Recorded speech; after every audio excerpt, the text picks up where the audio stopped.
All right, Joe, the moderator. I love it when you do the countdown. In 5, 4, 3, 2, 1. This is Anthony Marquez, better known as Kung Lao for Mortal Kombat. Make sure to like and subscribe to NerdCage Live. Be there. Us.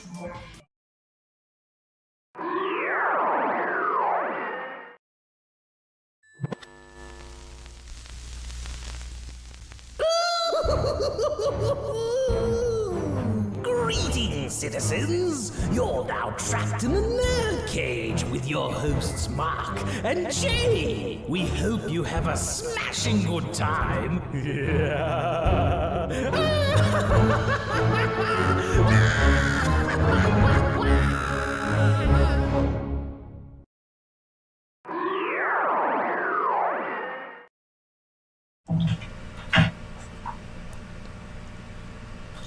Welcome, everybody.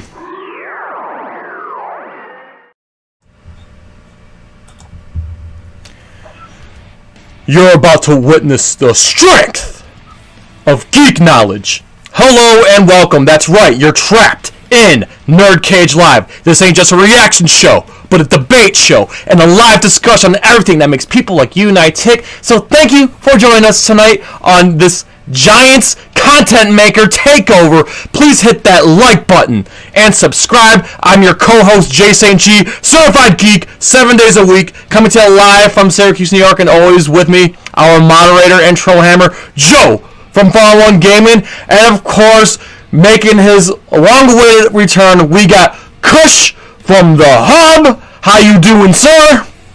What up, man? How y'all doing? How long has it been? 2 months? It's been a couple months. It's been a while. I know for sure y'all miss me. You know what I'm saying? I'm definitely the best guest y'all ever had on, no cap. You got another one but beside me. He's okay. But it's alright. You got me, the real guest back, the real star of the show. Of course, I'm joking. What's up, man? How's everybody doing? Shout out to everybody in the chat. It's always nice to come on here where I can actually talk something other than Giants and talk a little bit more of my interests, man. So what's up, everybody? Absolutely. And we also have Pest in disguise from PTA Sports. How's it going? Hey, actually, this is Nega Pest here. This is Nega Pest. Good to see y'all for the first time. There was a little mix-up, right? Because supposedly PTA Sports was supposed to come on to this show, right? But I had to choke them out, tie them up, put them on some train tracks, laugh maniacally, and then show up in his place. Can we get laugh? So, what's good, everybody? How y'all doing? Nega Pest is in the building. You sure, real quick, you sure that's Nega Pest and not incognito mode Pest? Because that's what that looks like. No. This is Nega Pest. Okay. Nega Pest is in the building. Okay, yeah. I'm just saying, it looks like the incognito mode logo to me. No. Realities got split. Pest went. I don't know. He kind of looks like the black Hamburglar. Yeah. I like hamburgers too, but you know.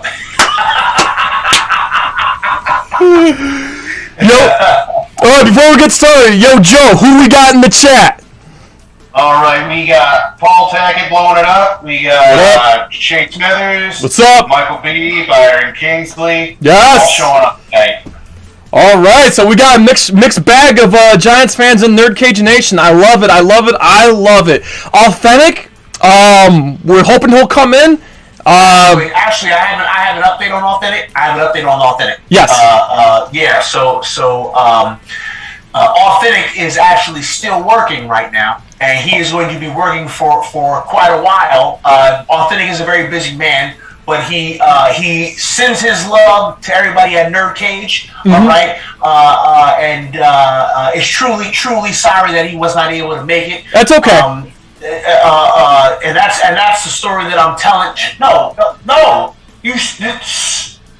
Awthentik is not tied up right now in the closet. Okay, so no one. I don't want anybody. No. Pest was on train tracks. Awthentik is not tied up in the closet right now. He's working, and he's not gonna be able to make it tonight. Just so y'all know. That's a great. He's always got something baking in the oven, whether it's some beats or some rhymes, and that's all right. So that being said, we still encourage all NerdCage Nation and other fans to sub up Awthentik and Awthentik And The Beard, and of course, links in the description for Awthentik's music on Spotify and Apple Music and Bandcamp. Please check out. Was it The Color of Us? Yes. Check that album out. It's great workout music. If you're a fan of like, I don't know, it's very comparable to like Method and Red Blackout kind of vibe to it, but a little bit more upbeat, but there's some real stuff in there too. Old school. Yeah, very vintage feel. I mean, you know what I mean? It would be really great if he can come on here and kind of tell his own story, but as I said, he's a little tied up right now. Yeah. I mean, working right now. He definitely didn't walk the plank or anything. Apparently my mic's a little bit loud here, so let me just turn down my mic a little bit here. Alright, is that better, everybody? Alright, so, anywho, so yes, before we get started a little further here, Joe and I literally just got back from Shang-Chi and the Legend of the 10 Rings. Joe, go ahead, because you liked it a little bit more than I did. Yeah, I'm a sucker for good special effects, and this movie had it. I don't know Shang-Chi from the comics, so I just had the story based on what they showed us. But you know, I'm going to give it a solid 7 out of 10. I mean, everything I wanted from the movie, it delivered. So I can't really. Nothing for you to complain about. Jay can knock on it. Jay had some misconceptions with it, and I'm sure he's ready to, hammer it home. Okay. I'll say this: the movie. I was really looking forward to Marvel doing something different, but they didn't do anything different, and they pretty much just slapped the Asian flavor to it, and it just didn't work for me.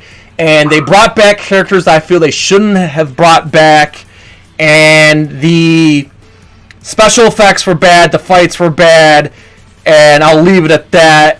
I have a question for you, because what you said is ringing some bells in my head. Me and Fisk, shout out to Fisk, have talked about this both off screen and even on a stream together about Marvel movies, and like we both were like, yeah, like the past 4 or 5 Marvel movies, including like Endgame and Infinity War, even though obviously those are way bigger projects, but like the last 4 or 5 MCU movies have basically been the same movie with different characters, like the same formula with different characters. And it's like, is that what you're saying? Yes. Like literally the same basic thing with different characters? Absolutely. We're not the only people that's kind of been getting slightly annoyed with it, because it's like, the formula's been used, and it's a successful formula, obviously. It is. But it's been used for like 20-something movies now, and it's like getting kind of stale.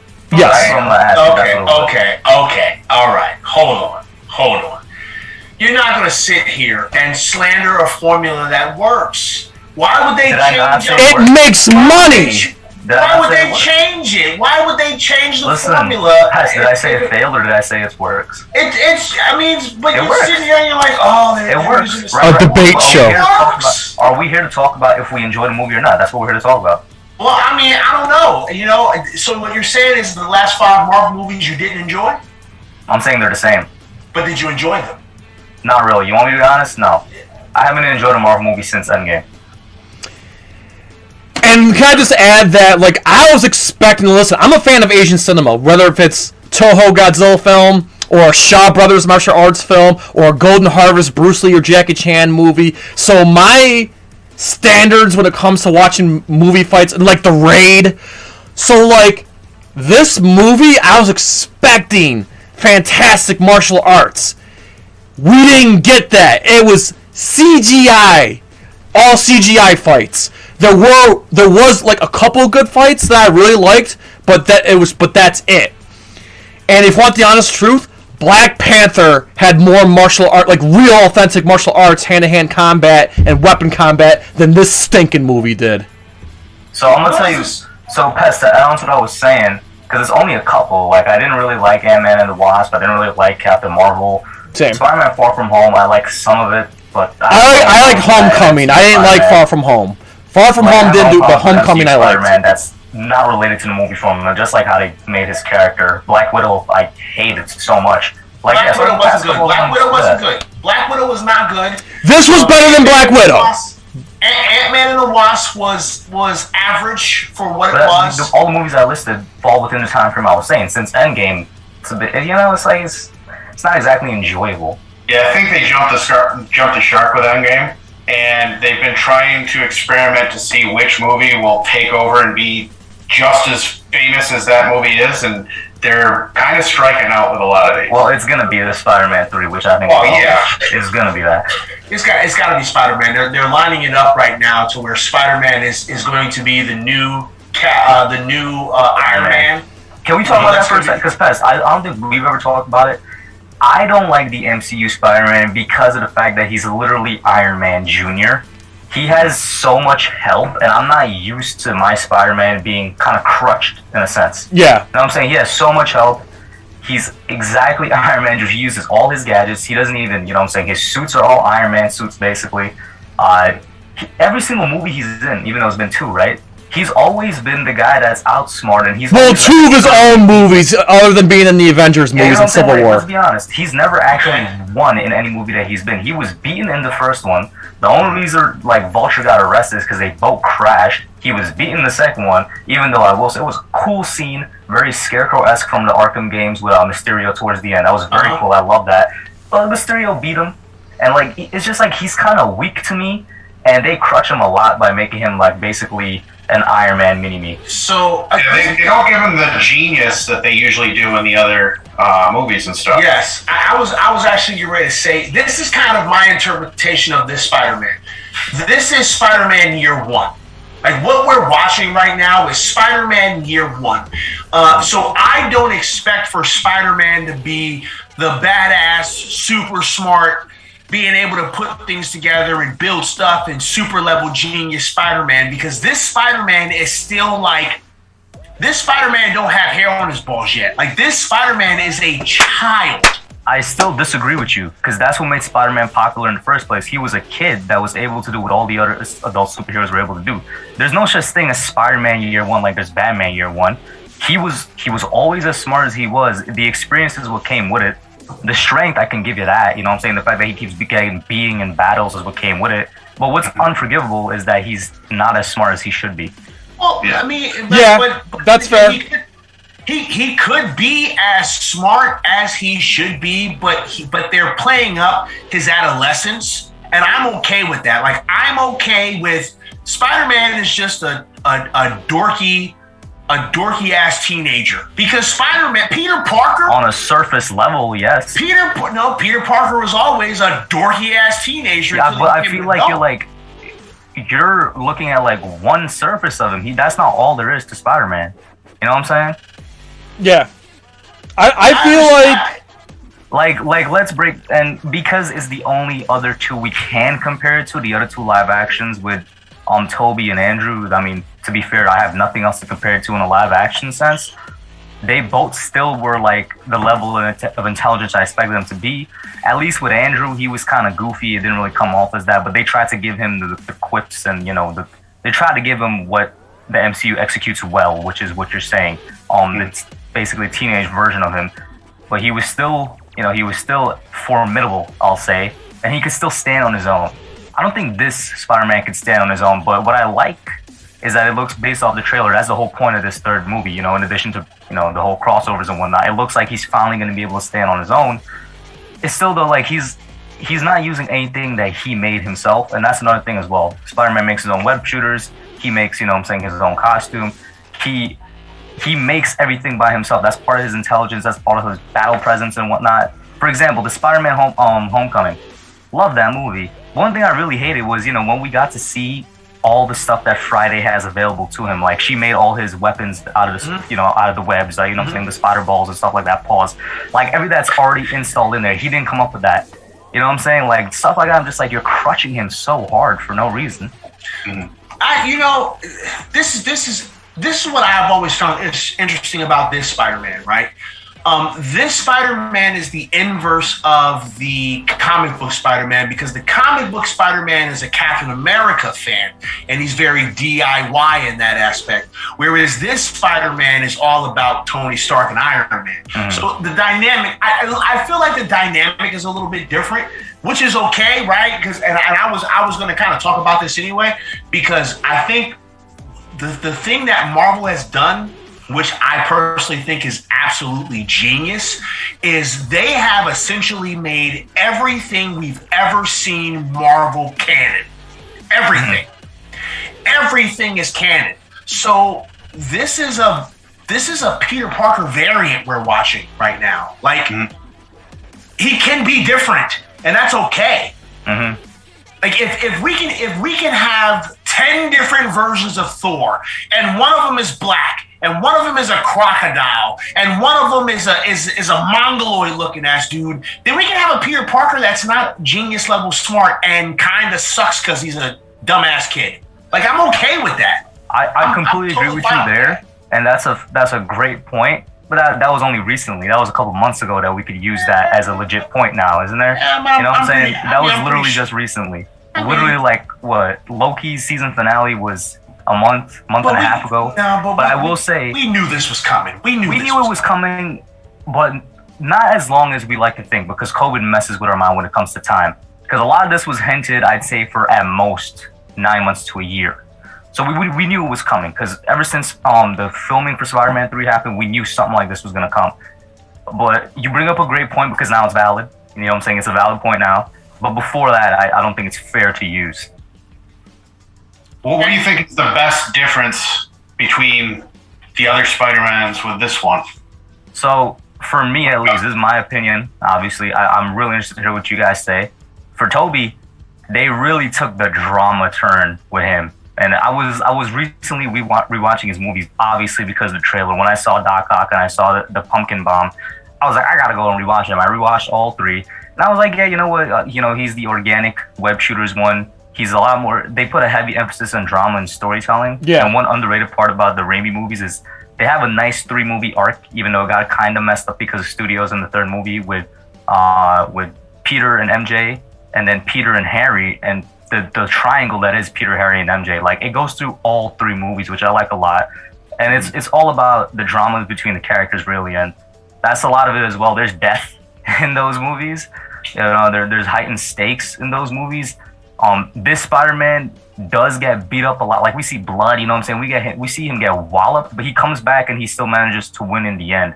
The only movie where he's like completely beaten, I think, was the first one. He got lucky with the way Green Goblin died, but like, he legit beat Doc Ock. Even though Doc Ock was stronger, he still really beat him.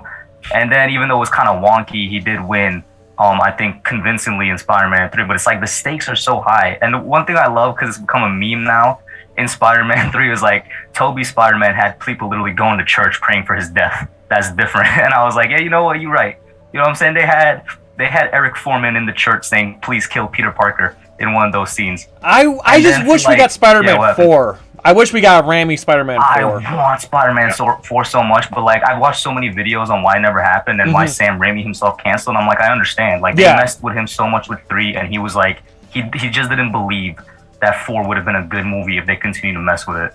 And then with Andrew, what I love about Andrew is he has the best relationship with the female counterpart. Like, him and Gwen had great chemistry, and they were always, and I don't know what the right word is, but it was nice to look at them on screen. Like, like MJ and Peter from the Tobey movies, like, it was alright, but it was too drama-y for me. It was too much like indecisiveness. Gwen and Peter, like, they hit it off the bat. They were always nice. This is weird, but I think the best swinging scenes are from Andrew. He has, like, it's so weird, but he has the most creative swinging, and he's also, I guess, the funniest when he's actually in costume. That's about it. Unfortunately, I think we could all agree, his movies had the weakest writing. It's not his fault. Not just but, that, but first and foremost, like, those are the positives I could pull from Andrew. He was too old to be a high schooler, and the other problem I had is, like, he wasn't, like, geeky enough. At least Tobey Maguire had, like, the geek Like the Yeah, that's what I'm saying. In terms Toby of good stuff to pull from it, when he's in costume, I like his personality. Yeah. If you could take Toby's Peter and Andrew's Spider-Man and put them together, that's the best Spider-Man. No, I will say this, because I agree with you, but Toby's Peter has some problems as well. There's times where it's like, even out of costume, like he needs a little bit more confidence. He was super like, no, Peter and if we Parker, added Tom Peter Parker is a punk ass bitch. and Tom Holland's youth, if we can have like he's his not, bro. youth with his geek and his Spider-Man, I think they need to go back to organic webbing, to be honest. nah. That's a very bold take. I don't I mind think that it. was great. I mean, I don't mind it. I never minded it. Peter Parker is a punk ass bitch. Okay, like he Nah, was. he's not, bro. Without He has some confidence. Toby matches what you're saying, but Toby needs more confidence outside the costume. Without the Spider-Man abilities, Peter Parker is a punk ass bitch. Like his confidence comes from the that fact obviously that he's makes sense, but he Spider-Man. got more confidence because he got the Spider-Man abilities. Well, yeah, but you know, again, if okay, I don't have an issue. I don't have an issue with Peter Parker being weak. I don't have an issue with the. You have an issue with Spider-Man being weak. When he's Spider-Man in costume. is not weak. When he is in costume, he should not necessarily be weak. He should not necessarily be weak. In costume. Although Spider-Man in costume has gotten his ass kicked plenty of times. Yes. Plenty of times. 100%. He's gotten the shit kicked out of him 100%. plenty of times. Well, the MCU, we've only had 2 movies, yes, but like there's not even one fight I could say, yeah, Spider-Man convincingly won that. Nah, he's always beaten. He's always the weakest dude. Like, he's not even though Mysterio, this is hilarious. Mysterio was like, never be afraid to be the smartest man in the room, Peter. I'm like, there hasn't been one time in this entire universe where you've been the smartest man in the room. Well, I mean, so listen, because maybe I'm biased because my favorite Spider-Man scene is from Homecoming. You know, when he's pinned under the pillar and he's like, you know, screaming for help, and then he looks at himself like, holy shit, I'm Spider-Man. I can do this. Like that was perfect for me because that was in my mind, that was the moment that Peter Parker was no longer a punk bitch. But he was a punk bitch all the way up until that point.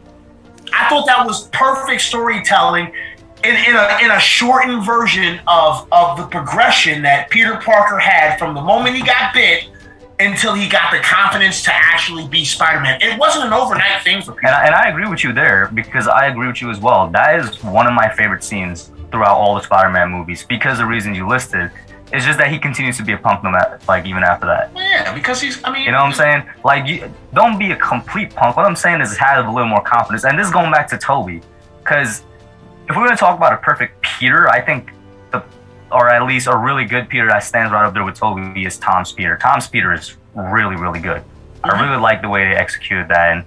And like he has, you know, he's not the Andrew Garfield where it's like awkward when you see him try to joke and stuff outside the costume. Like you feel comfortable laughing with him outside the costume. And it's like, it doesn't come off like, I know some people said some of Andrew's jokes outside the costume come out of like bullying or something like that, or come off as kind of like he's kind of a dick or something. But Tom doesn't come off like that. You know what I'm saying? And yeah, no, I mean, what do you guys, what's your positive that you draw from Andrew and Toby?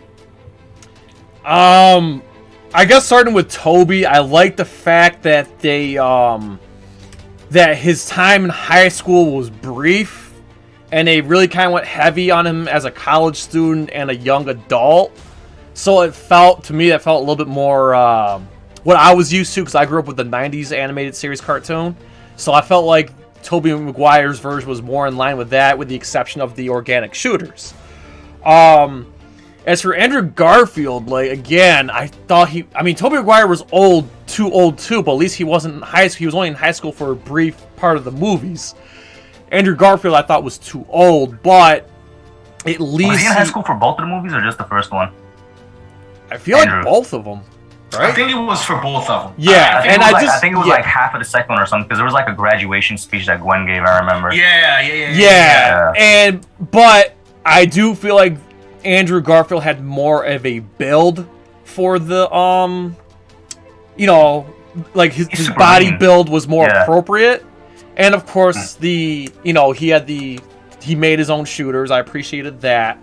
And I'm in the minority here. I like the second one with Andrew Garfield more than the first one.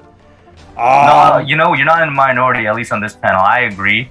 It's a very funny that The Amazing Spider-Man 2 gets a lot of hate, and I'm like, some of it I can't exactly rebut because it deserves some of it, but for some reason, I do like it better than the first Amazing Spider-Man movie. I got two reasons. One, I like the Harry Osborn relationship, and that I liked that version of Goblin. I thought was pretty cool. That Harry Osborn, I like the fact, and it was very accurate to the comics, where when he attempted to rescue Gwen and her neck snapped, that really happened.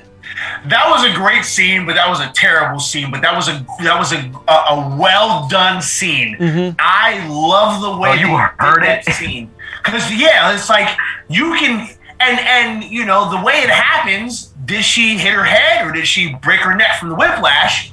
And they did it exactly that way. Did she hit her head or did she break her neck or both? It was just like the comic though. But she's dead, and I was just like, that's perfect. That's the perfect way to do that. I love that too, but like because it got obviously that series got canceled right after that movie, I was like, damn it, they should have saved it for the third movie and maybe it wouldn't got canceled or something. Do you guys know like the reasons why that movie leaked? I remember because it came out in 2015. That's hilarious. It came out in 2015. Then we got MCU Spider-Man the very next year in Civil War. That's actually hilarious. But that movie, The Amazing Spider-Man 2, leaked a week before its release date, and so basically, like millions of people saw it online on pirated sites a week before its release date, which is one of the main reasons it took a hit at the box office. It wasn't just because it wasn't a perfect movie, but everybody already saw it, and because everybody already saw it, not that many people went to watch it in theaters. And of course, there's problems with how they fit in. I don't want to say almost Spider-Man 3 syndrome with the villains, because it really isn't. It was just Rhino was barely in it. Like Rhino's at the end, Yeah, he's at the end. Setting up for the next movie, and he was setting up for the Sinister Six movie they were planning. Yeah. So honestly, when I look back at it, there's no real good enough reason for the Andrew Garfield movies to be canceled, in my opinion, other than the fact that we got Tom Holland and we got Spider-Man in the MCU. And another thing, I had a problem with the first one too. I know it's a really cheap way to say it, but I hated the lizard because it really did look like the Koopas from the Goombas from the Mario Brothers movie. Yeah, they give him a flat face, right? Yeah, I did not like how the lizard was portrayed. The flat face, it just looked weird. You know what it reminds me of now? King Croc in the 2016 Suicide Squad. It reminds me of that. It's like the same design, flat face or something. Like, give him the snout, bro. Yeah, I agree. I didn't like the design. I will say this though. Him versus Lizard fight in the library was hilarious. That's one of my favorite fights. Yes, that's a good fight. That was a good fight. Really good fight. With Stan Lee, that was a good fight. One of my favorite Stan Lee cameos and one of my favorite Spider-Man fights. Like, it's up there with the Doc Ock versus Peter up the building fight, where this man literally tries to kill him by sending the clock hand at him. And then I guess Mysterio versus Peter was also a really, really good fight. Like, those would be my three favorite fights. Mysterio, I kind of hope that Mysterio's not dead. I don't think he is. I don't think he is either. I kind of hope that he's not dead because I need more Mysterio. I'm sorry, I disagree with both of you on Mysterio. What? Here's what the Mysterio I grew up with, whether it was in the comics, the video games, and the cartoon. Mysterio is supposed to be a director of special effects, not a disgruntled Stark employee. That's where I was disappointed. I wanted the actor Mysterio, the special effects. This kind of goes back to what I was saying, where he's like a mini Tony Stark, because even his villains are connected. Even Vulture was connected to Tony Stark. I mean, everything. Well, because everything. Here's the thing, though, because in this universe, Tony Stark is everything. They essentially made Tony Stark what Captain America is in the comics, because in the comics, Captain America is the catalyst for everything. Everything big that happens is Captain America. But here, and maybe it's because Robert Downey Jr. was just so good that they couldn't help but go, we got to make everything Iron Man. But like in this universe, Iron Man is the catalyst for everything. They might as well have called Iron Man the first Avenger. I'm not disagreeing with you, Pest, but I'm also not agreeing with Jay because obviously I was with you when I said I want Mysterio. So we're there at the same point. Yeah. But I see where Jay is coming from, and this is where I'm gonna disagree with you on Iron Man is everything. Then why isn't everybody else's villains connected to Iron Man? Nah, it's literally just Peter. It's just him. They connect.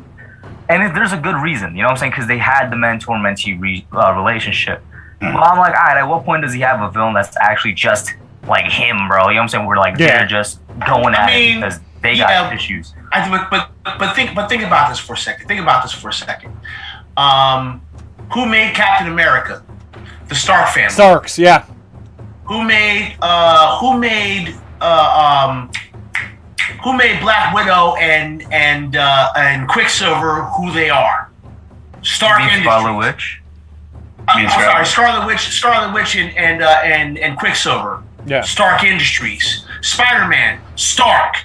All of the. Well, I like that you bring up Scarlet Witch and Quicksilver. Was Scarlet Witch's enemies connected to Stark? No, that's the point I'm trying to make. No, but she's connected. She's connected just like Peter is, right? But that doesn't mean his villains have to be. That's the point I'm trying to make. Listen, Tony Stark is the connection to everything in the MCU. I mean, that's just the way. It's not like I have a big problem with the villains. My bigger problem is that he's more of a mini-me. But I'm just trying to see where Jay is coming from. I can see where Jay is coming from. No, I can understand. I want to go back to the friendly neighborhood New York City Spider-Man, where the threat is like in New York City. Let's stop this guy instead of this Avengers world. This is where I'm gonna disagree with you. That's impossible. Nah, not at this point. At this point in the MCU, we're way past just New York City threats, bro. You know? Yeah, I think the character can grow though, because now that you have Tony gone. Mm-hmm. He's going to be forced at some point to pick up his own knowledge and run with it. I disagree because now he's going to Steve Strange. Now that Tony Stark is gone, he's running this Doctor Strange. I need help, Doctor Strange. That goes back to what I was saying with the Spider-Man 3 trailer, though. No Way Home. It looks like they finally are going to allow him to actually just mature and you know what I'm saying, do his own thing.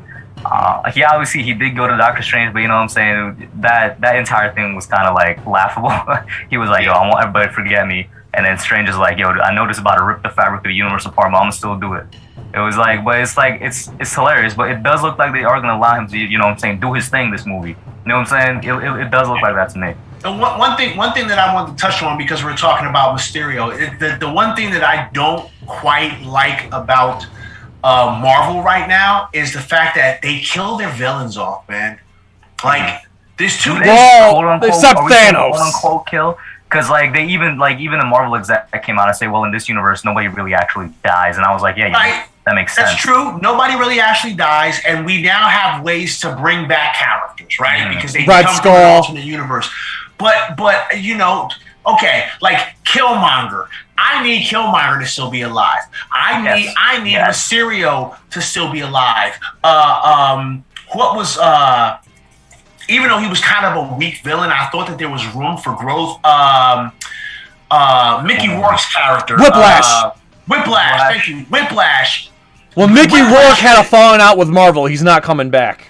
But still, like they've replaced actors before, you know what I'm saying? Yeah, like I agree. I agree with Pest there. They don't killing off villains. They get rid of them. I'm gonna say they get rid of their villains basically.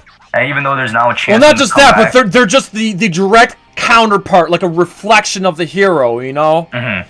Right. Which is why I hate Iron Man 3 so much. Okay, I think we could all agree Ultron was trash. Yeah. Ultron was awesome. What? No. Ultron. No, that was where I started losing Ultron. That's where I started losing right there was Age of Ultron. That movie and said, yes, that's the Ultron that literally brought the Avengers to their knees several points in many different universes and stuff. Now that Ultron was weak. Again, because I am approaching this a little bit differently. Now I know that Ultron was kind of all-knowing because he could tap into everything, right? But we're also talking about Ultron Year One. Like we're talking about the introduction of characters here. These characters. But he's gone. Is he not gone? So if we know he's going to be there for just one, I don't know. All right. Again, point, you don't know. As of right now, it looks like he's gone. Right? If you know he's going to be there for just one, why not make him a way bigger threat than he actually was? I mean, he kind of was a big ass threat, though. I mean, he kind of was a big threat. He was just about to drop a piece of rock back down to earth, bro. Yeah, he kind of was a bigger threat than that. Maybe his plan wasn't that great, but he was still a massive threat. I feel like they made him too. Who was the voice actor for him, by the way? Anybody remember? Oh, I don't remember who it was. Well, I feel they made him too jokey. Like he was. I like that. That's another problem, and that's one of the problems I had with Shang-Chi today. I like that Ultron was very naive in the way that and in his approach. I like that because he has to learn. Pest, I'd like it if they actually do bring him back. Yeah, if they bring him back, I don't think they are. I think Marvel has a problem where they try to play it safe too much. Like they always go into it thinking, well, what if this movie fails? So we're gonna have to kill off villains and stuff so that if people don't respond well to them, they won't be in the next ones anyway. They kind of play it safe. You don't have to kill villains to play it safe. Lock them the fuck up. Like, you don't have to kill villains. They did that with Vulture. Well, they did that with Vulture. I was just gonna say Vulture. Lock him up, and then we never see him again because that one got beat, and he's in some super jail somewhere. Like, lock him up. You don't have to kill these characters. I don't want some villains have to die. Like Thanos had to go. Right? Yeah. Cool. I don't have a problem. Like, it sucks because I like Thanos, but Thanos had to go. Fine. In that aspect, you can kill that character off. But some of these minor villains, don't kill these. Don't kill them. Don't kill Mysterio. Mysterio might not be dead. He's not dead. I put a case of do on that. He's not dead. Oh, okay. You want to be Skip or Shannon? I'm Shannon. Nah, you're Skip. Nah. The Dallas Cowboys are going to the Super Bowl, baby. I'm putting a case of do that Mysterio isn't dead. I don't think Mysterio's dead either. I think it was a trick. I think he fooled everyone, and he's somewhere in the shadows right now. And if they're going to do like the Sinister Six, which it kind of seems like that's the direction they're going in, then Mysterio has to come back. He's part of the squad. Yeah, I mean they could change, because it's interchangeable. It's interchangeable, like, members, but we're going to do Sinister Six. Let's do it right. Let's do it right. Mysterio got to beat them. What I will say, though, is that I want to know how they're going to introduce Scorpion, because there's been mad rumors of Scorpion being introduced. And I'm like, all right, so you're going to have Vulture, Mysterio, and Scorpion as 3 villains from Peter's universe. I don't think Scorpion's in this movie, but you basically have a Sinister Six. You know what I'm saying? So Lizard's in there, Green Goblin's in there, why am I forgetting everybody? Doc Ock is in there. I'm going to assume Mysterio's in there, Sandman's in there, and Electro's in there. Like, you have a Sinister Six. This is a Sinister Six movie. This is going to be a Sinister Six movie, basically. And it's also kind of low-key Into the Spider-Verse live. Yeah, that as well, in a sense. Which, by the way, Into the Spider-Verse is probably my favorite Spider-Man movie. Speaking of, Into the Spider-Verse, and I wish Awthentik was here. Did you know, Pest, Kush, Awthentik did music for that movie. I didn't know that. He did. I think he told me actually. He did. I probably forgot. Yeah. He did music for that movie. Yeah. Yeah, man, I wish Awthentik was here tonight. But yeah, Awthentik did the scene where you did music for that movie. He's not there, bro. He walked the plank a couple hours ago. He's sleeping with the fishes. Yeah, no, I told you he's a little tied up right now. Listen. Shout out, Awthentik And The Beard starts up next Thursday at 7 o'clock. Be there. Be there next week. He won't be tied up then. He'll be at his show. He won't be tied up then. I promise you that. Getting back to the MCU though. Yeah, but back to Spider-Verse. Yeah, them getting rid of their villains, which I kind of agree with Pest. And I'm gonna close my thoughts on Ultron on this. If they bring him back, then I can take your point of view. But because I have a strong feeling that that's all we're gonna see of Ultron, I don't want to see a year 1 Ultron. I want to see the Ultron that's absolutely menacing and literally almost killed all of these dudes. You know what I'm saying? If he's year 1 and they bring him back, I'm right there with you. That's a very, very good way of looking at it. And I don't think I ever got to say my favorite parts of Toby, Andrew, and oh yeah, go ahead, man. My bad. Toby's, I think, Bully McGuire was Bully McGuire. probably the best thing from those movies. When it comes to Andrew, I like the interaction between him and Electro. And when it comes to the Tom Holland movies, Aunt May. Yo, listen, bro. Aunt May, listen, Marissa Tomei, bro. Listen, they showed a brief glimpse of the apartment buildings in the Astoria, Queens. I know that neighborhood. Listen, Marissa Tomei, if you need a ride around town, I got you. You need to know which deli and pizza place to Aunt May is go to, I not got you. supposed to be hot. I know! Right? I'm not No, right? complaining, but Pest is right. I'm not The complaining perfect either, Aunt but May Aunt was- May's not supposed The to be perfect hot. Aunt May, funny enough, comes from the weakest one in my opinion. It comes from Sally Field's Aunt May. I think she's like the perfect age. She's like, in terms of look, I could like believe that's Aunt May. Even though Toby's Aunt May was more comic book accurate, I was that's what I was gonna say. I agree. May. So that's why I think the best Aunt May was Sally Fields. But then Marissa, she's too hot, bro. She's too young. Even though she's not No, young. she's not young, dude. She just looks damn good. Yeah, she just looks good. She's well into her 50s. Aunt May can't be hot, man. Right? God, you can't make Aunt May hot. And it's like, the funny part is they acknowledge it too, you know what I'm saying? Like, Yeah, they're when like- Tony they're walked like- in, he was like, listen. That's right right there. There's a funny meme. There's Bro, there's a lot real of funny quick, Jay, memes. I need to see a picture of what Uncle Ben looked like. I need to know who was out there with Aunt May, bro. Who was clapping, bro? Oh, that's I need to see a Brad Pitt. picture of That's Uncle Ben. Brad Pitt. It has to be, right? Uncle Ben. So listen. I'm gonna give y'all some lore. Uncle Ben was Brad Pitt, right? Mm-hmm. But what happened was he got shot. But then Weapons Plus pulled him out before he died, turned him into the Invisible Man. He teamed up with Deadpool, ran into the power line, and now Uncle Ben is dead. It's Brad Pitt. Hilarious. Brad Pitt. Hilarious. That's the lore. That's the I lore. will say this though, I know everybody likes the fact that we didn't have to go through basically the whole Spider-Man origin story again Love with it. the death of Ben and whatnot. Yeah. But just because of the fact that Marissa Tomei's Aunt May, I want to see Uncle Ben. I want to see how this man I already died. told you it was Brad Pitt. I'm like, listen, she faithful. It's Brad Pitt. It was Brad Pitt. He got shot. Weapons Plus grabbed him, turned him into the Invisible Man. Boom. I just think there's so many funny memes. There's the meme where Doc Ock in 2004 kidnapping I Aunt see May, that one. and then Doc Ock in 2021, and he's got the glasses like, oh. But the funniest one of my friends posted on Facebook. It had a picture of Marissa Tomei posing, and it says, Aunt May, no one else is home. Yes, no one. And then all the... Aunt May, no one home, bro. And then you see all the villains right under it, bro. Oh man, that's a good one. That's hey. I'm sorry. I just... Aunt May's not supposed to be hot, man. That's just. But ridiculous. yes, Probably my only that's true. criticism of that Aunt May, because like everything about her matches. And I'll say this, I don't know why I'm saying it as if I have a problem with MCU Spider-Man. No, I love MCU Spider-Man.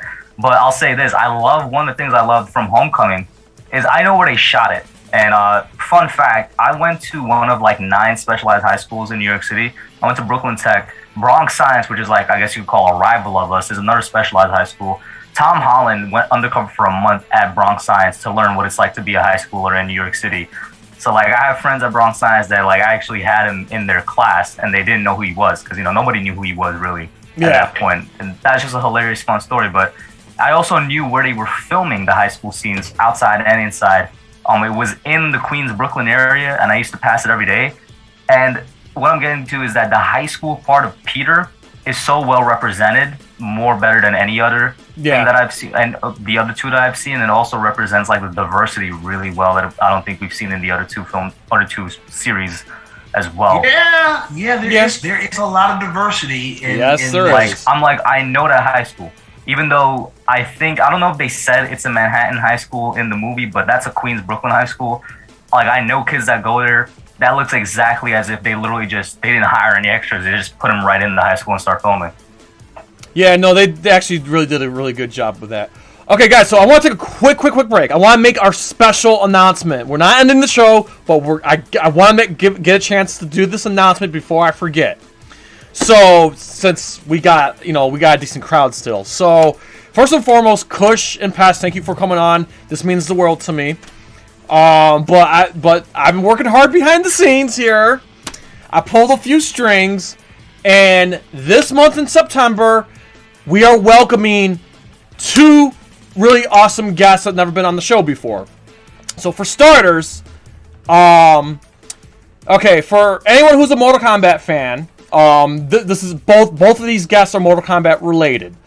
Let me just pull up my pictures here so I'm not. All right, so on Thursday, the 23rd of this month, Tab Monk 99 is going to be on NerdCage Live. We're probably just going to talk everything Mortal Kombat. For those who don't know who Tab Monk 99 is, he's an OG Mortal Kombat YouTuber. He's been on YouTube for well over a decade. He's like the OG Mortal Kombat YouTuber. I know there's a lot of Mortal Kombat YouTubers out there, but he's like one of the original ones. So I'm really excited that he agreed to come on. But we have a very special guest coming the very next day. So on Friday, September 24th, very special guest. So everybody, feast your eyes on this. Joe, you know what's up. Here we go. Wait for it to pop up on the YouTube side. Behold!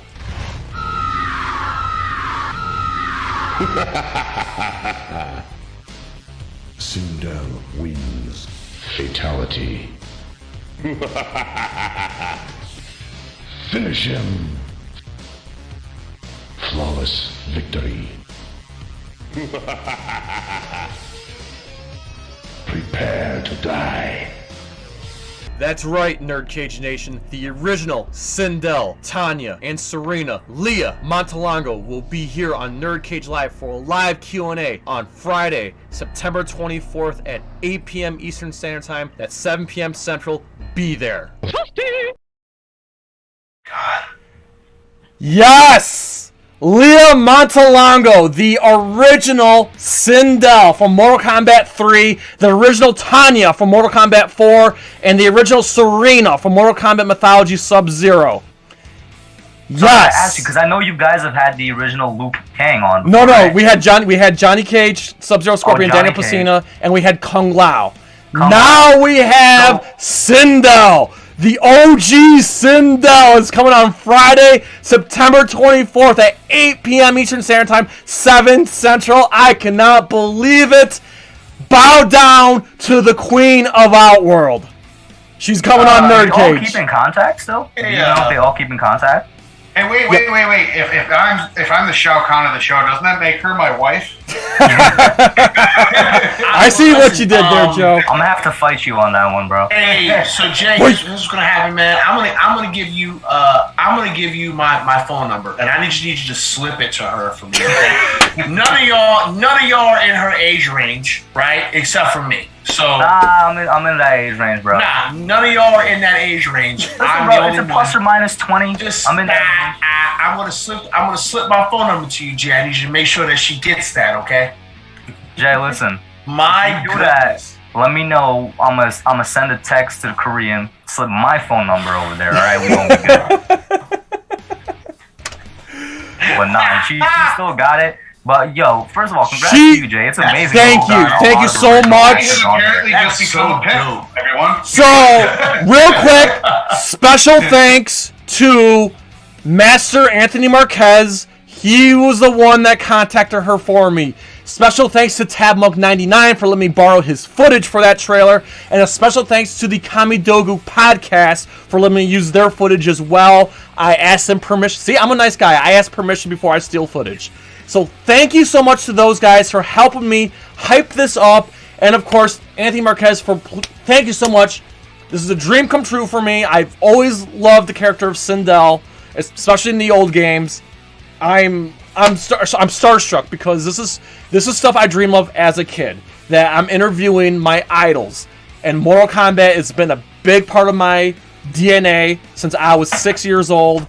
And yes, Sindel, like Leah Montalongo, was amazing as Sindel, And this is just an awesome opportunity. This is a very rare opportunity. This is going to be live, so y'all can ask questions. You better keep it, don't say anything stupid. But this is an opportunity for everyone to ask her questions about Mortal Kombat 3, Mortal Kombat 4, Mortal Kombat Sub-Zero, how it was like working with Ed Boon, how it was like working behind the scenes. She's going to tell us all that stuff.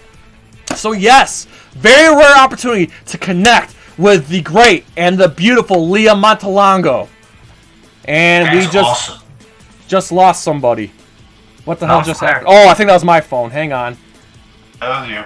Yep, that was me. Hold on. I got a question for you though, Jay. Because this is not the first time you've had one of those original actors on. So first of all, congrats. That's great work on your part. Thank you. What was it like to interview the other guys? To interview Kung Lao, Johnny Cage, and all Oh, you know what? You know how you guys, if you're ever lucky enough to meet your idols, lucky enough to meet whether it's a musician or an actor, there's been times in my life where I met someone I was a huge fan of, just to be disappointed because they're either an asshole or they didn't want to talk to me or this, and that. But interviewing Daniel Pesina, interviewing Master Marquez, like, I was not disappointed. The fact that, did not know they were super kind and were super awesome to come on the show and super kind to connect with me, but to find out I have stuff in common with these people. Like, they're into, like, martial arts films, they're into Godzilla movies, they're into comic books. Like, I was just blown away that these people who I idolized my whole life are into the same shit that I'm into. And that's what was so rewarding, and I'm still in contact with Master... I'm not bragging, it's just me. I'm trying to be gracious, but I'm still in contact with Master Pesina and Anthony Marquez. In fact, we just recorded a video last week. And, so it's just... I just feel very blessed that I'm able to connect with these people I idolized growing up.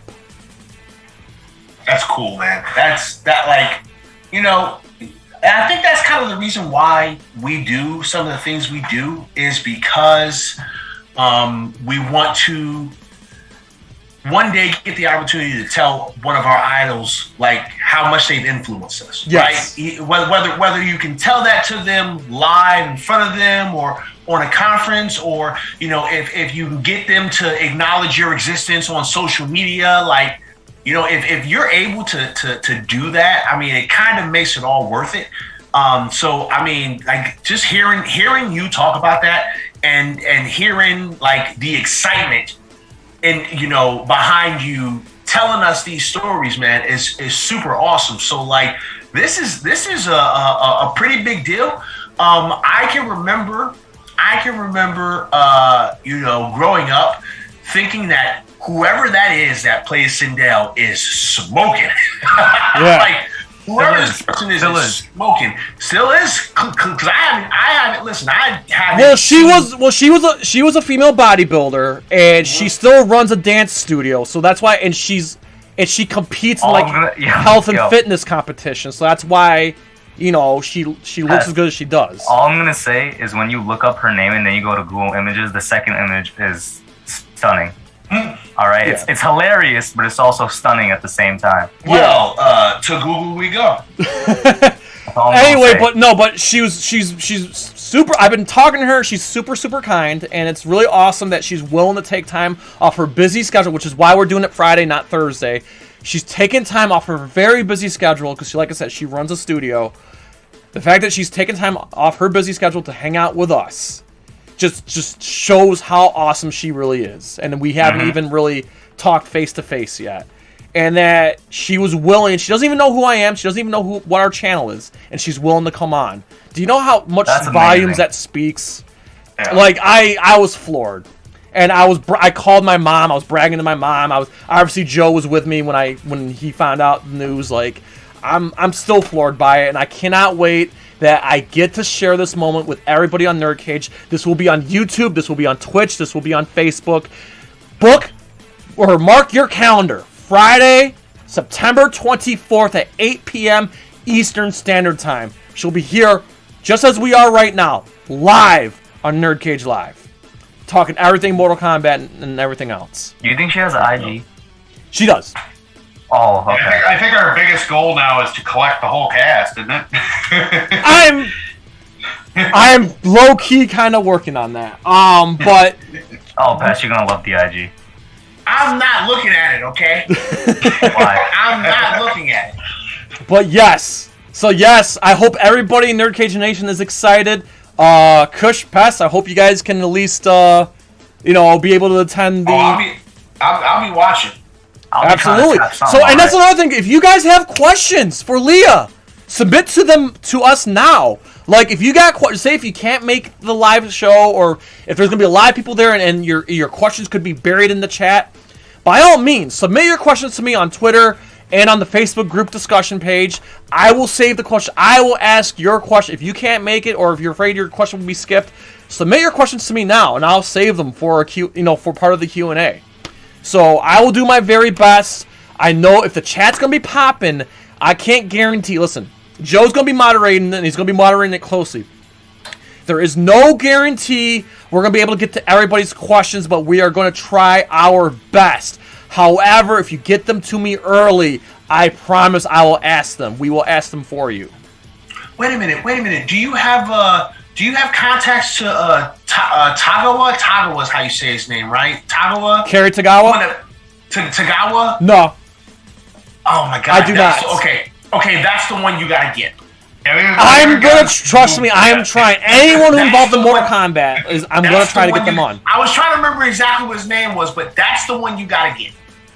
I can try. I don't have. That's the one. I don't have a grip. The one. I think the hardest one to get would be Robin Shu. I think that probably. I don't have a direct connection to Kerry Tagawa. That's not saying I can't try. Like. That's the one. I will try. If there's anyone that you have to get, that's the one. That Shang Tsung, that's the one. You will die. That's the one. Pest. Have you seen Big Showdown in Little Tokyo? Yes. I love that movie. Just saying. Byron wants you to get the original Shao Kahn if we can. Fun fact. The woman you see on your screen right now, that was her fiance when they, Really? Mm-hmm. Oh. So the story, I mean, I should probably let her tell the story, but I'll tell it real quick.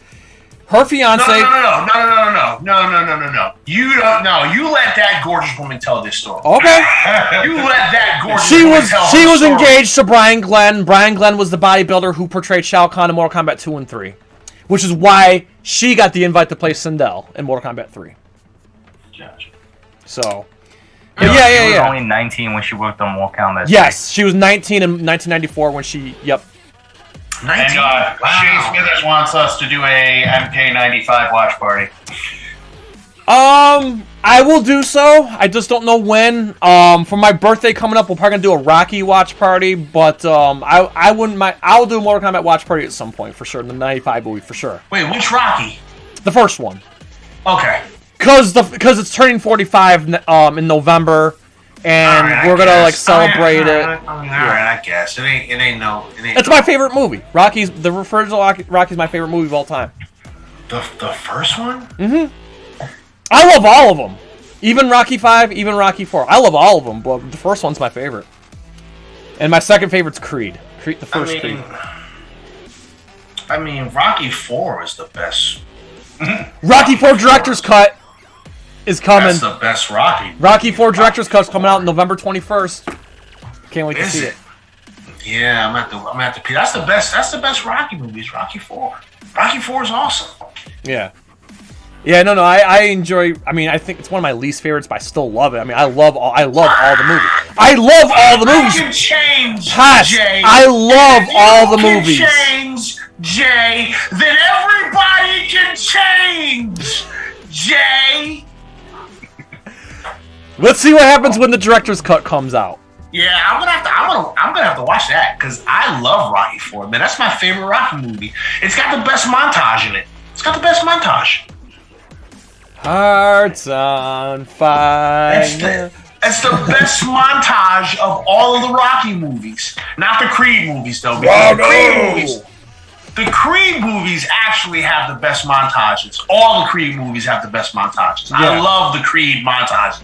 I can watch Creed montages all day. Hell yeah, especially when like the kids in Philadelphia are riding the dirt bikes. Yes. Oh man, loved. Oh, God. That one is by far the one in the first Creed movie was my favorite montage of all of the Rocky universe movies. That montage is so good. The second one is pretty good too, but it can't touch the first montage. That's the best montage right there. Yes, no, you're absolutely right. So yeah, figured what do you say, guys? I mean, it's a little bit after 10. We started late. We've been on it for about an hour. What do you got? How do you guys feel? I'm good.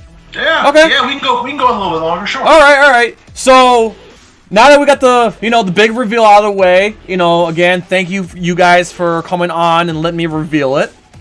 There's something I want to talk about that, man, Pest, you really dug deep when you came on last time. Oh boy, here you go. And man, you have Here you go. unjustified hatred. It's not unjustified. You're not going to paint me in this light. I know I'm the villain tonight. You're not going to paint me in this light.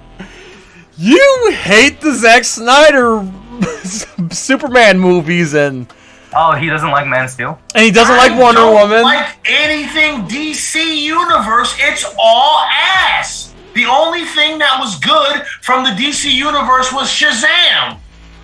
I love All I'm Shazam, gonna say is you can't say all because you've admitted you haven't seen all. Okay, I haven't watched the 46-hour Snyderverse. No, I haven't watched it yet. Just watch the Snyder cut. I don't have a month and a half to watch the movie. Extended cut of BVS. That's all I'm gonna say. I will not watch anything Batman versus Superman. I refuse. Okay, they could do a Snyder cut of the Batman v Superman. I ain't watching it. I'm not doing it. I'll say this. I think that the DC TV series, all the TV series are better than the movies. Yeah, I will agree with that. Nah, I like the TV series, but I hate disagree. The TV shows, but I'll say the DC animated universe is goated. Listen, there's nothing touching the DC animated universe. There's nothing touching that. But the live action, it sucks. It sucks. And I saw Edward Chan is asking about like Batman, Dark Knight Rises. Those don't count. Those are not part of this DC extended universe. Those movies don't count. Nah, Pest is just a hater, bro. He literally said he won't watch.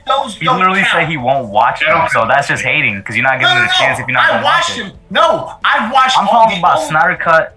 I'm gonna watch Snyder Cut. I'm gonna watch Snyder Cut, but I am not. Snyder Cut is still the best movie of 2021, man. I am sticking with that. I'm not gonna sit through a extended version of Batman v Superman. I'm not. I was so angry because I was so excited about that movie. I am not gonna sit through that. Where did it disappoint you? What didn't disappoint me? Well, go ahead, list it. Okay. Because I wasn't here the last episode. Okay. All right. Let's talk about it.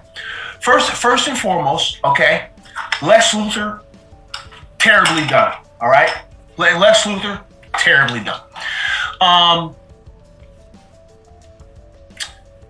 The fact that Lex Luthor is the reason why Doomsday is a thing is absolutely horrendous. The fact that the tying thread between Batman and Superman that makes them in their fight is the fact that their mom's name are the same name? Are we serious? Listen, can I defend it? It's indefensible, but go ahead. Okay. I think there was a knee-jerk reaction because people thought, oh my God, it was because of his mother. I never took it like that. The way I perceived it was Batman did not realize that Superman had an Earth mother. That's why it all came together. That's how I looked at it, and apparently not a lot of other people did. That's how I viewed it. But they have the same name. That's our tying thread. Is hey, my mom's name Martha. I'm not saying that. I'm saying he found out. Best friends. He found out that he had an Earth mom, that he was raised on Earth. It wasn't just an alien that just showed up. He was raised as a human. He didn't realize that. I mean, that's sure, how I perceived it. But that was crappy. Okay, now this wasn't really a thing at the time, right? But now that we've moved on and we've seen other movies, right? If all of these DC movies are supposed to be tied together, right? Wonder Woman 19, who gives a shit? I hated the Wonder Woman 1984. 1980, Absolutely hated stupid. it. There was a global level threat, right? There was a global level threat that happened in 1984. But in Batman v Superman, Wonder Woman shows up and no one knows who she is. That's Pest. I agree with you there. I have so many problems with Wonder Woman 1984, and guess what? It goes back to Warner Brothers. They were the one that said, let's change directors, let's change writers, as if the first Wonder Woman movie was trash. Nah, the first Wonder Woman movie was good. And then they got Patty Jenkins. They made her struggle against wind. It was crazy. Now, I will say this because I misspoke. There is another DC movie that I like, and it's this most recent Suicide Squad. Amazing. This most recent Suicide Squad was amazing. I loved it. You know why it was good? They John gave Cena. James Gunn full creative control. John Cena's why it's good. John Cena. Because John Cena's a goat, all right? He's a goat. But they gave James Gunn creative control. Yeah, they let James Gunn do whatever he wanted. Of many examples that goes to show if you just let the director have the control of their movie, you're probably going to get a good movie. Yeah. That's where Warner Brothers messes up constantly, and it's just like they're honestly retarded sometimes, in my opinion. Yeah, I just don't understand why all of these movies are so bad. And I've touched on some of the other issues that I've had with some of the other movies, like Justice League, right? Okay, Justice League. There's one specific scene that I can't talk about Justice League because it's a completely different movie from what it should be. That's the whole point of the Snyder Cut. I understand that. Like 70% of it is reshoots. I understand that, but the non-Snyder Cut Justice League movie, the Justice League, the Justice League, if that's what we're calling it, that's stupid. That movie happened, okay? That movie is a thing. So unless DC is doing New 52 and we're wiping universes and doing new stuff, that's a thing that happened, okay? Well, can't you consider the Snyder Cut that it is basically a retcon? It's what it was what was supposed to be released. It's what it was supposed to be, but it's what it was supposed to be, but it wasn't supposed to happen. So I mean, like, cool, y'all got a do-over or whatever. But I'm not gonna pretend like I didn't see the first Justice League movie. Okay, so this was the scene that made me go, this is the most ridiculous thing I've ever seen in my life. So we're in Atlantis, and the mother box, one of the mother boxes is in Atlantis. They've been charged to be one of the folks to protect this thing for eternity. And the bad guys show up and they take the mother box. And Aquaman then proceeds right after to have a conversation about his upbringing. You guys just lost the one thing you've been protecting for millions of years. And your first thought is to talk about your upbringing? What? That's when that movie lost me. I was like, okay, this is that would be like Thanos takes Doctor Strange's time stone, right? He shows up, he beats the shit out of Doctor Strange, takes the time stone, leaves, and then Doctor Strange starts talking about a surgery he did 25 years ago. Like, wait, why are you talking about that? They just took the time stone, stupid. He did just give it to him, though. The Justice League is probably the worst movie I see with my own two eyes, not named The Last Airbender. And so many things are fixed with the Snyder Cut, just like with the extended cut of BVS, even though you don't want to watch it. Wait. The extended cut of BVS fixed so much. Did you not see Dragon Ball Evolution? No. You know why? Oh, Because I saw the trailer and I said I'm not gonna go watch it. Because that's the worst movie in history. Nah, Last Airbender, I don't know. Maybe I have to watch Dragon Ball Evolution to compare them, but Last Airbender is legitimately the worst movie I've ever seen. No. Last Airbender does not compare to the bad that is Dragon Ball Evolution. I Listen, never man. seen that. I will say this for this year. The single worst movie I've seen in 2021. Gunpowder Milkshake. I don't even know what Somebody that was is. telling me to watch that. I couldn't is even that? finish it. I turned it What is off. that? It's Animated. a Netflix movie, action martial arts movie, and it's got a really stellar cast, but they all play small. Like Angela Bassett's in it, Michelle Yeoh's in it. The movie was terrible. I couldn't even finish it. And then the second worst movie of 2021, and I'm sticking with it, is Godzilla vs. Kong because I'm a lifelong Godzilla fan. It was the worst Godzilla movie I've ever seen. Hey, yo, I just watched that movie on a plane. That was bad. What were they Bro. That thinking? was Me bad. and Jay share the same opinion because it's hilarious. Godzilla King of Monsters is one of my favorite Godzilla movies, and I think they did a really good job with it. I But then enjoyed they it. go I don't from love that it, to the but drop off. That's Godzilla It versus should Kong. be a telltale sign when they're showing it on a plane. Yeah, but they go from that to Godzilla versus Kong, and I'm like, how do you just Okay, mess wait a up minute. that badly? Okay. So question. yeah. Do y'all think that Godzilla won that fight fair? Yeah. What do you mean by won it fair? He He won. like crushed man's chest plate, didn't he? Yeah. He won, So but here's one problem. So, Godzilla just manhandled Kong. But twice. But- He hit him twice. Yeah, he. But hit him in the Godzilla water, gets too. his ass handed to him by Mecha Godzilla. But King Kong can take his axe and just chop, chop, chop, chop, chop on Mecha Godzilla. No problem. I'll say this. And I then, like the design, and then, though. and then, Mecha of course, Godzilla look and then badass, I'll say King that. Kong comes down with his axe on Godzilla onto his chest. Nothing happened. He knocks him out for a brief second, but nothing happened. But he's able to chop Mecha Godzilla up to pieces. No problem. You know what was another part that irked me? They made, and this goes back to King of Monsters, because King of Monsters was such a good movie. They did a great job of making Godzilla look like a god amongst monsters, right? Yeah. And he was smart. It's not like Godzilla was dumb. They made Godzilla dumb in Godzilla vs. Kong. Remember that one scene in the fight? Kong like points to a building and he's like, huh? Like he turns around, it's like, what? No, he's not stupid. Like, oh my god, bro. The part that bothered me was Godzilla laughing. Like, Yeah, he was like, I was like, what? Like, I hate that movie with a passion. Like, I don't get into it with other Godzilla fans that love the movie because there's no convincing. At least you guys get it. But I was so disappointed. Like, there was listen, I watched it at 3 in the morning, right when it dropped on HBO Max. Like, I stayed up till 3 in the morning. I had a bunch of chicken wings. I had a friend over. We had snacks. I'm like gearing up, like, yeah, Godzilla vs. Kong, let's go. And as I'm watching this movie, there's alarms going off in my head, like this is so bad.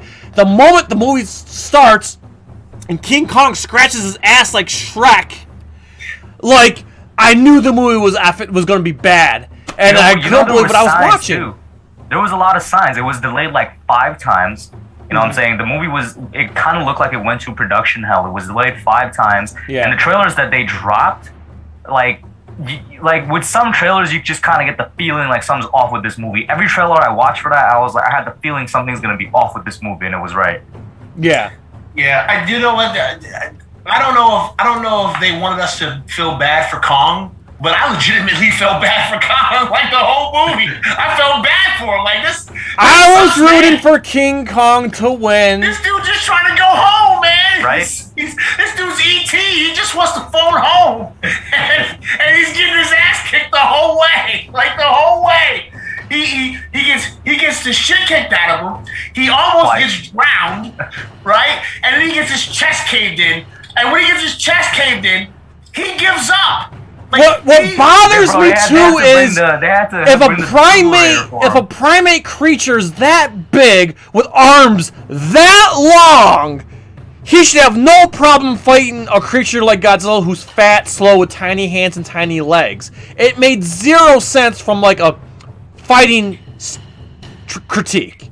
That listen, I just can't believe that they literally made King Kong tapped out. King Kong tapped out. He tapped. But if a gorilla primate was that big, he should have the strength to tear anything apart. While I agree with every point you're saying, I mean, can we all agree that even if they made a good movie, Zilla should have won. Like, he has nuclear breath. Yeah. Okay, Yeah. then, all right. But with hand to hand though, that thing is. Well, hand to hand. But you know what I'm that's the saying? thing. Kong did it in the Godzilla hand to hand took King Kong down like no problem. Yeah, I was getting ready to say it would depend on the situation, right? Because I think close quarters fighting, Kong wins. Yeah, close quarters. Godzilla, because he's slow and big, would have to, be a zoning character. Basically, he'd have to be a zoning character. Yeah. Unless he used solar flare from Godzilla King of Monsters when he used solar flare. But that was because he had Mothra's help too. But but close up, like Kong should have manhandled him. But far away, but the fire breath, it's over. And but what bothers me is, like I said, Mechagodzilla just wiped the floor with Godzilla, and then Mechagodzilla was almost OP, bro. And then King Kong just chopped him up. Just chopped him up, no problem. Let's keep it real. Mechagodzilla was OP. Godzilla got no type of hit in, not even one single hit in, bro. Yo, he got his ass whooped by Mechagodzilla. He just Mechagodzilla pulled up and it was over. It was the Batman. That's another thing. They used the Batman versus Superman scenario. Hey, let's team up and fight this bigger threat. Listen, they should have done with the '60s movie done, bro. All right, nobody had a problem with the '60s movie. Yeah, I liked it. The '60s movie was better. Wait. Mechagodzilla should be the bigger threat than Godzilla. Mechagodzilla should be the bigger threat. Mechagodzilla should have got his own movie, not a side bitch character. Like, it was basically like Godzilla versus Mechagodzilla. Oh yeah, and King Kong's in here too. Like, it should. King Kong's here too. Yeah, like Mechagodzilla should have got his own movie. Like, they should have built up. The whole universe should have built up to either Mechagodzilla or King Ghidorah. And I was about to say, the next thing I like, going back once again to King of Monsters, like, that was King Ghidorah's movie. And I love the fact that it was clearly King Ghidorah's movie. Like, he was such a, hilariously, he was such a good villain in that movie, I guess you could say. Yeah. But yeah, it was one of the worst movies. And another movie that, I won't say it's the worst movie of 2021, but it was definitely a letdown for me, was the Mortal Kombat movie was a huge letdown for me. Because I was gonna say though that the worst movie of 2021 was also the best movie of 2021 because it was Mortal Kombat. Like, Mortal Kombat was so dumb. It was so dumb that it was good as hell. Joe, you were with me. We watched it at 3 a.m. Bro. Oh, yeah. And then I stood up out of the couch and yelled, like, what about the tournament? There's no tournament. There's no tournament. They were talking about this glorious tournament that they're just not. Forget about the tournament. I'm really annoyed with the whole original character descendant of Scorpion thing. Just pull Johnny Cage and we'll follow Johnny Cage. Yeah, where's Johnny Cage at, man? Why was there a need for an original character? That was so stupid. And the other thing that bothered me, Goro was weak. Yes! Goro is supposed to be the undefeated champion of Outworld for 500 years. He walks into a garage. When you can't beat him outside of the tournament. But he walks into a garage and gets sliced up by Cole, who came beating an MMA guy. My biggest thing is still the fact that Cole exists. Cole shouldn't exist. He shouldn't exist. Bro, terrible. We could have followed Kung Lao was amazing. We could have followed Liu Kang. We could have followed once again Johnny Cage. Like, we could have followed Sonya. Sonya was great. No, listen. Was great. We could have followed Cole. We could have followed Cole for about, how long was the movie? What was it? About an hour and a half? Yeah, it was like an hour and 45 minutes, yeah. Okay, if it was an hour and 45 minutes, we could have followed Cole for 45 minutes until he turned into Scorpion. And it's like, he's no longer Cole. I was going to just Scorpion. You know, I would have been okay thinking with that. That was in my mind. I was like, you know what? I could see this working while watching the movie. I was having the thought process. It's very clear they're implying he's the descendant of Scorpion. I'm like, all right, you know what? Maybe he's gonna turn into Scorpion. Yeah, I would have been okay with that. That's where I thought they were going to. Like, okay, he sucks ass. He's a shit fighter. He's getting his ass whooped all day long.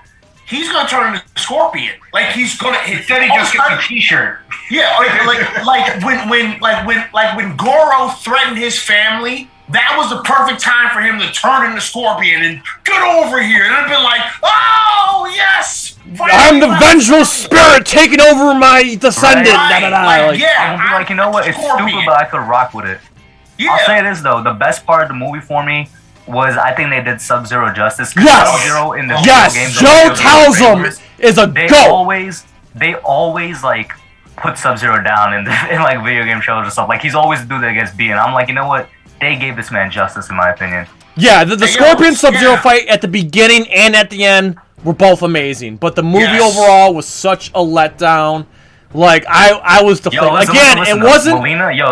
Melina, the whole bakery, bro. Listen, Melina. Yeah, Melina was thick, but they did Melina dirty too. Yeah. And how do you do a Melina with no katana?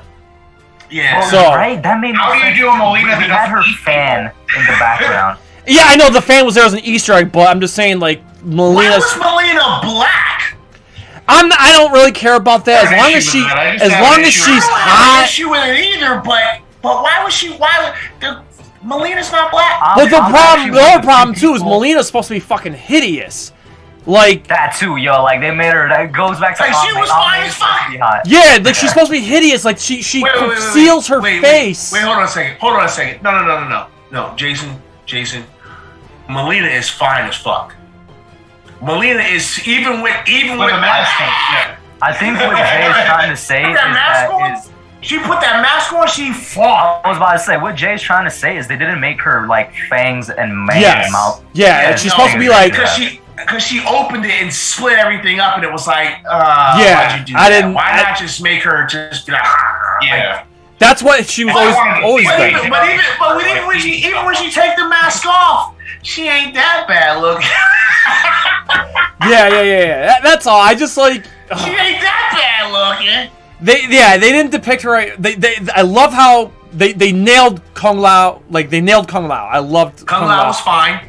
Kung Lao was So was fine. Liu Kang. I really like Liu Kang was He was a mid. little skinny. Liu Kang was It mid. looked like he hadn't eaten for Pest, like. this is what I'm gonna do because I know they have future stuff planned. I'm gonna cancel it, but I'm gonna use your MCU argument. It's like I recognize, like, this is a Liu Kang that's clearly gonna develop over the movie. Yeah. Luke, Right? Yeah. And I love Raiden. I love angry, pissed off Raiden. I like love Raiden. Raiden. I just wish he had a little bit more chance to shine. Yeah. You know what I'm saying? A little more chance to show, like, actually fight. I love angry, pissed off Raiden. Raiden. For the most part, they did the characters justice except for Goro and Goro even, was done terribly, yeah. But it's like, for me, it really just comes back down to Cole, bro. Like, there was no need to make a character. You already have a whole roster to choose from, and any one of them we could follow. Because their excuse for making a character is like, oh, we want to have somebody relatable that people could follow. It's like, nah, we could follow anybody and we'll be fine with it, bro. Yeah, I always felt like Mortal Kombat needs to be like an HBO Max series, not a movie. Like they, I think Mortal Especially Kombat that works way better. with a tournament, it could work out real nice. You give them like 10, 12 episodes. Yeah. Well, I like what they did with the web series, Mortal Kombat Legacy, where they each webisode was like a character or a group of characters. I liked that approach. It may not have been executed the best, but I like that idea. Is like, hey, here's Sonya's story. Here's Scorpion Sub-Zero story. Here's Katana Melina's story. Here's Cyrex and Sector. I like that. I think if you get HBO Max, give them a budget. Give all these characters like a 30, 45-minute episode leading up to what would be a tournament or something, or even like some kind of like Elseworld story. That would have been better because it's hard to cram all these great characters, even if we're talking like the original 7 or the original 12 from the second one. It's just hard to cram all that into a 2-hour movie. Yeah, and you mess up when your goal for making a new character is to make him more relatable, but the more relatable character is Kano, like because Kano also low key carried the movies in some parts. He's the best part of the movie. Yeah, he was great, but they kind of screwed up that he was supposed to have an implant that shot the laser, not. I found my ability to shoot a laser out. They're like your Arcana or something? The Arcana. Just scrap that Arcana stuff. I'm like, yeah, they try to make it quote unquote realistic by like, oh, why did everybody have his powers? Like, nah, bro, everybody, you know what I'm saying? He's from different realms. They got upgrades, bro. It is what it is. But that being said, the 1995 movie is still awesome, and I still go back to it. So I liked. This is what I did like. I liked the way Jax loses his arms. Yes. I hate the way Jax gets his arms. Exactly. Yes, I same agree here. with that. I agree with that a lot. I love the way he loses his arms. I'm like, bro, that was perfect. Like as soon as I saw it, I was like, as soon as Sub-Zero was there, I was like, Jax about to lose his arms. Another problem you reminded me is like, hey, this guy took my arms out. I'm gonna get my revenge. It's like, nope, I don't care. This guy took my arms out. Oh yeah, right. He kind of doesn't care. Well, I'm gonna be completely honest. Motherfucker rips my arms off. You win, man. I don't want no more problems with you, man. See, here's what would have made more sense from a Mortal Kombat standpoint. Okay, if you're gonna do the Arcana thing, fine. What should have been Jax Arcana?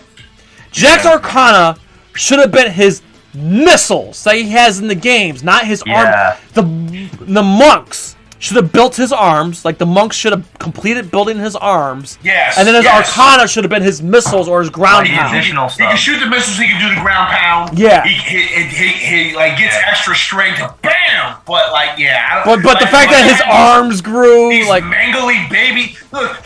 His arms. His arms were like Deadpool's baby legs. Yeah. Like, they were just tiny and all jacked up. Bro, and all of a sudden, remember, this is what I have at the problem, like, with Sonya's, like, Arcana. Like, I hate that we have to say this word because it's just stupid.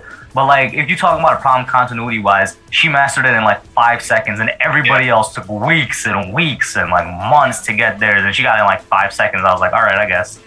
Yeah, and as far as Jax goes, I know you're not supposed to use the A word and talk about annihilation, but I think they did a better job of explaining his arms. Well, that was the original. Like he built his arms. That was the original timeline. But it was cool to see him like he got them built in the same place that Cyrax and Sector were built. You know what I mean? Yeah. Yeah, absolutely. Oh, you know who was another really good character? Cabal. Cabal was a really nice guy. Cabal stole the show. Cabal was awesome. Cabal was kind of... The only problem with Cabal, though, is that he originally sided with Earth, not Outworld. Yeah, right. But I like the fact they gave him a Brooklyn accent, and I love when he does the soul suck. I was like, ew, man. Like, bro, ew. Pause. Just say pause, bro. Just say ayo and move on. Ew. Nah, fam. Nah. I know, that was kind of weird choice of dialogue. Alright, guys, so listen, let's just wrap this up here. This was a hell of fun. I like to end making people want more. So, Kush and Pest, I will let you guys plug yourselves in. Again, thank you so much for coming on with us. Kush, go ahead and plug yourself in. By the way, all the links are in the description below. Hey, man, shout out to you, Jay. Shout out to Joseph and the entire NerdCage Live army over here. Thank you for having me on again. I'm losing track, 4th or 5th time on here. Love coming on here all the time. It's fun to talk about some other football, just talk about, you know what I'm saying, movies that I watch, comics that I read, occasionally video games that we play together and stuff like that. It's always fun to do that. It was a really great episode. You guys can find me in the links down below. If you want any Giants content, I got you. And that's about it, yeah. Absolutely. And also, if you want to hit up Kush on anything Twitter and like hit him up on Twitter, any like nerd debates or stuff like that. Yeah, get at Kush on Twitter. Like most of my things. Yes. Pest, the analyst of PTA Sports, man. Go ahead. All right. So I have been Pest. My counterpart is Pest, the analyst, and you can find him on YouTube if you just search PTA Sports. Also, you can search PTA Sports on Twitch. I'm on Twitch 5 days a week. Playing video games, mostly sports games, but all kinds of different games because I'm a nerd. Those are the two places that you can find me on social media. Pestilence, I'm sure it's probably somewhere you can find me there.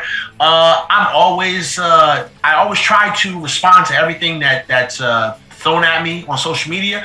I always try to respond to comments on my videos when I can. And it's always a pleasure to come here on NerdCage and just kind of get to be a nerd. You know, Jay was super surprised at my nerdum. But I'm a huge ass nerd, and I love doing this stuff. So I'm gonna be here a lot more, and I appreciate it. Everybody, take care, and I'll get up with you guys later. Deuces. Absolutely. Joe, go ahead and tell them about our Twitch and what we're doing on Tuesday. Oh yeah, we're starting up our Twitch channel. We've already tested it. Everything's working fine, and we're gonna be playing some Marvel vs. Capcom 2 coming up.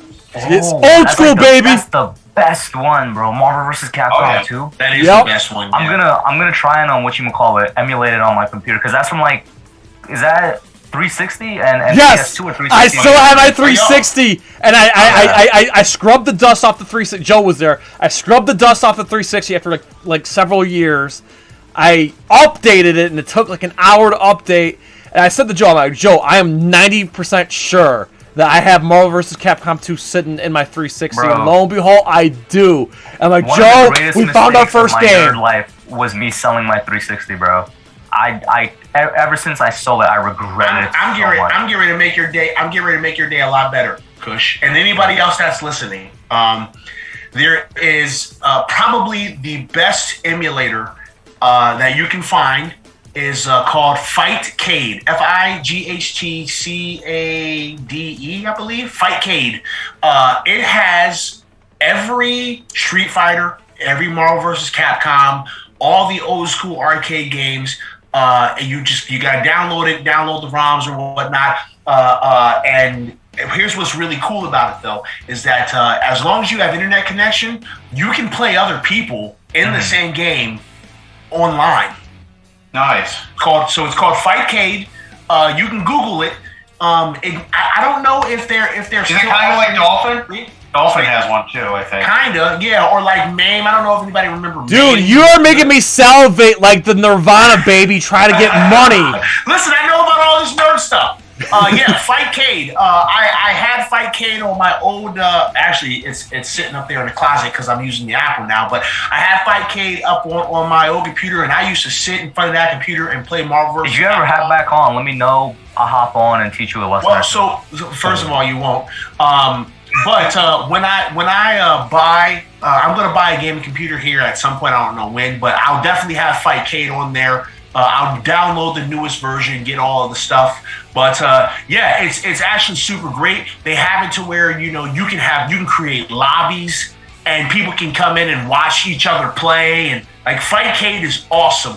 Maximilian Dude, I don't know if y'all Yes, heard of yeah, we're fans. Maximilian Dude is actually the person who I found Fightcade out by from watching his channel and watching him do his stuff, and I saw he was playing, and then he talked about like this is called Fightcade. This was like, man, this was probably. I'm surprised It's because funny you say that because he introduced me to Dolphin too. So yeah. well, not to brag, but we're actually going to play a legitimate copy so no one can get mad at us. I mean, not that anyone's... I know there's some people out there that might get mad for people who are playing on emulators, but we're actually going to play a legit copy, but that Fightcade, man... It's looking good. yeah. Yes. Yeah. But yeah, I'm just happy that I still have my copy, and Joe and I, we're going to go at it. Again, I haven't played in years. Pest, I'll so say 8 this. o'clock, every Tuesday, 8 o'clock, we're going to be twitching on NerdCage Live Twitch. Twitch.tv/NerdCage Live. Every Tuesday, plus we're going to be simulcasting on here every Thursday. For whatever reason, it didn't work today, but I think it's that I had my settings backwards. But yeah, we're going to be simulcasting every Thursday, but we're going to be doing strictly Twitch Tuesdays, starting with Marvel vs. Capcom 2. I'll say this, Pest, you said it as kind of a side comment. We've had this conversation before. Don't buy a gaming PC, build it. You'll always get better bang for your buck and a better computer with no type of bloatware. Oh, I mean, I'm building it. When I say I'm going to buy it, I mean I'm going to buy the stuff. Oh, I was about to say. I do computers. I work on computers for a living, man. Yes, I'm going to build it. I'm going to build it myself. Awesome. No, I dig it. Yo, this goddamn chip shortage is killing everybody because it's for me from upgrading my GPU. It's killing me from getting a console because even consoles aren't even being made, man. I don't know when this chip shortage is gonna end. I mean, I don't know. This PlayStation 5 that I'm touching right now is quite nice. What? Mine's in the other room. Sorry, Kush. Nah, man, it's a chip shortage and resellers, bots. Hate them. I do follow a guy from Tech Radar though that will let you know exactly when everything's restocking. I'm in a Discord. All that type of stuff. I'll get you the link to a Discord. I gotta see if they're accepting people to come in there. But I got mine by following a Discord for like 2 months, and every time there was a restock, I knew, and I would just you just have to try. You just have to try. All right, bet. I'll hook you up. I'll hook you up with that. All right, and then wrap this up with a final little bow here. Next week, we're going to be doing a live call-in show. We're going to be using StreamYard, and Titan Goji is going to be coming on along with hopefully Big Jack and Wes from the Real Talk podcast. And we're going to open up the floor, so if you want to ask us questions face-to-face, you get to do it so. So we're going to have our first live call-in show next week. And then, of course, please mark your calendars. Thursday the 23rd is Tab Monk 99. And Friday the 24th, the beautiful Leah Montalongo from the original Sindel from Mortal Kombat 3, Tanya from Mortal Kombat 4, and the original Serena from Mythology Sub-Zero will be coming on as our very special guest, open Q&A. We look forward to that. Thank you for everyone for for that big reveal. We're going to be promoting the shit out of it from here on out. So, again, Joe, thanks so much for all you do. Thanks to everybody in NerdCage Nation and Giants Nation for coming in. Let's go Giants, baby! The Giants. Let's go New York Giants, and of course, Giants. Kush, listen to him as Pest, Awthentik. Awthentik will be here, but thank you guys so much. Dude, we're gonna have to like run this back, like get another Giants takeover, like on with I don't. Thursday Night Football starts next week, so maybe like once football ends, we gotta do another Giants takeover. Hopefully, we can get like Awthentik. Maybe listen. Low-key, I would love to have Fist Vegas on here. I think it'd be fun. I think it'd be fun to have him on here. We'll get him here. Diggy, Kid Blue, Entertainer. Like I would love to have you guys on here so we can chop it up outside football. Just part of my wish list. Just saying. We'll make that. We'll make all that happen. It'll all happen. All right. So anyway, thank you very much. Before we go, we ask you to please like, comment, subscribe, ring that bell, and spread that shit like syphilis. So you guys say from Syracuse, New York, to New York City, to New Jersey, to all of our friends and fans around the world at NerdCage Live and The Hub and PTA Sports, and of course our friend Awthentik. Enjoy life, stay safe, and good night. Night.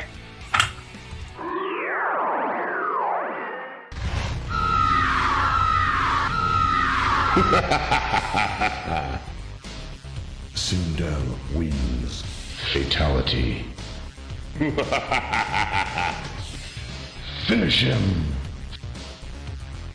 Flawless victory. Prepare to die.